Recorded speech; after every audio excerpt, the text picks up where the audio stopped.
Right ఇక details చూస్తే Telangana assembly సమావేశాలు నేటి నుంచి ప్రారంభం కానున్నాయి. సమావేశాలు సుమారు 7 నుంచి 10 రోజుల పాటు నిర్వహించే అవకాశాలున్నాయి. సభ ప్రారంభం కాగానే బీఆర్ఎస్ దివంగత ఎమ్మెల్యే లాస్యా నందిత మృతికి సంతాపంగా ముఖ్యమంత్రి రేవంత్ రెడ్డి తీర్మానం ప్రవేశపెడతారు. అనంతరం సభ వాయిదా పడుతుంది. తర్వాత స్పీకర్ సమక్షంలో బీఏసీ కమిటీ భేటీ అయ్యి శాసనసభ నిర్వహణ తేదీలను ఎజెండాను ఇందులో ఖరారు చేస్తారు. ఈ నెల 25న సభలో డిప్యూటీ సీఎం ఆర్థిక శాఖ మంత్రి బట్టి విక్రమార్క బడ్జెట్ ప్రవేశపెడతారు. ఈ సమావేశాల్లో ప్రభుత్వం జాబ్ క్యాలెండర్ ప్రకటించనుంది. దీంతో పాటు సభ ముందుకు స్కిల్ యూనివర్సిటీ, విద్యా కమిషన్, రెవెన్యూ బిల్లులు రానున్నాయి. ఇక తెలంగాణ తల్లి విగ్రహం, ప్రభుత్వ చిహ్నం రూపకల్పనపై అసెంబ్లీ సమావేశాలు చర్చించి తుది నిర్ణయం తీసుకుంటామని గతంలో సీఎం ప్రకటించడంతో వీటిపైన చర్చించే అవకాశాలున్నట్లు తెలుస్తోంది. అటు ఎన్నికల్లో ఇచ్చిన హామీల అమలుపై సర్కారును నిలదీసేందుకు విపక్షాలు సిద్ధమవుతున్నాయి.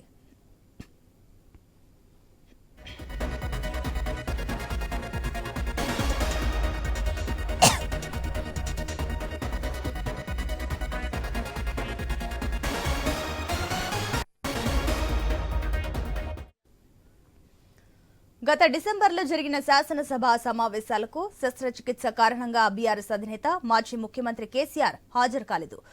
ఓటాన్ అకౌంట్ బడ్జెట్ సమావేశాలకు ఆయన గైర్హాజరయ్యారు. ఇప్పుడు పూర్తిస్థాయి బడ్జెట్ ను రాష్ట్ర ప్రభుత్వం ప్రవేశపెట్టనుండటంతో ఈ సమావేశాలకు హాజరవుతారా లేదా అనే అంశంపై సర్వత్రా ఆసక్తి నెలకొంది. ఈ నెల 25న బడ్జెట్ ప్రవేశపెట్టనున్న రోజు శాసనసభకు హాజరు కావాలని కేసీఆర్ నిర్ణయించుకున్నట్లు సమాచారం.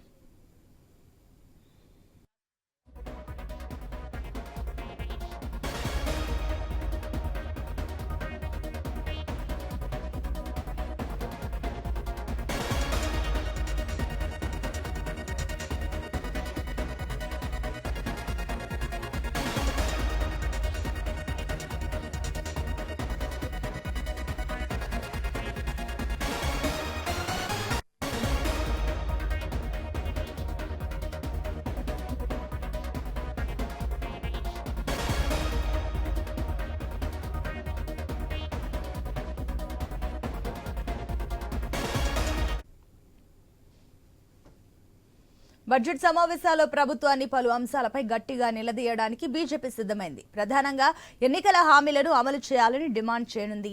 దీంతో పాటు 6 గ్యారంటీల అమలు, అవినీతి ఆరోపణలపై విచారణ, పూర్తి స్థాయిలో రుణమాఫీ, ప్రభుత్వ విధానాలు, శాంతి భద్రతల పరిరక్షణ తదితర అంశాలపై బీజేపీ శాసనసభ్యులు చర్చకు పట్టుబట్టే అవకాశాలున్నాయి.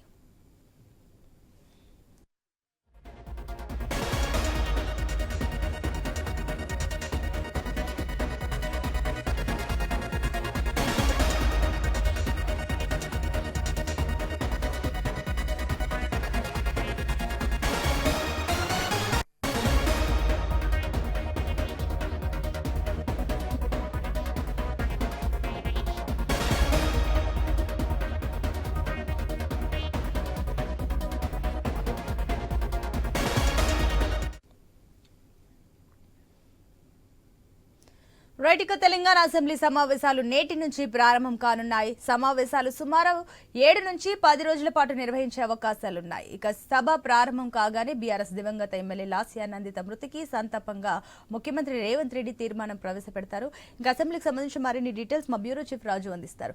ఎస్ రాజు, తెలంగాణ అసెంబ్లీ బడ్జెట్ సమావేశాలు ప్రారంభం కాబోతా ఉన్నాయి. ఈ సమావేశాలకు సంబంధించి ఈసారి సంపూర్ణ బడ్జెట్ ప్రవేశపెట్టాలని చెప్పేసి ఉంటుంది. కాబట్టి సంపూర్ణ బడ్జెట్ కోసం ఈ సమావేశాలు ప్రారంభమవుతా ఉన్నాయి.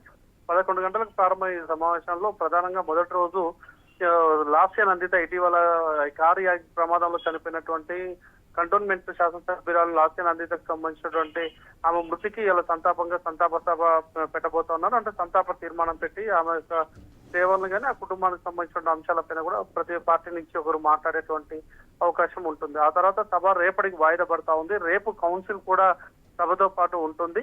ఈ అయిన తర్వాత ఈ సభ వాయిదా పడిన తర్వాత బడ్జెట్ బిజినెస్ అడ్వైజరీ కమిటీ సమావేశం ప్రారంభమవుతుంది స్పీకర్ అధ్యక్షతన. ఆ స్పీకర్ అధ్యక్షతన జరిగేటువంటి సమావేశంలో అసెంబ్లీ బడ్జెట్ సెషన్స్ ఎన్ని రోజులు నిర్వహించాలి, బడ్జెట్ ఏ రోజు ప్రవేశపెట్టాలి అనే అంశాలపైన ప్రధానంగా చర్చ ఉంటుంది. ఎజెండా ఖరారు చేయబోతా ఉన్నారు.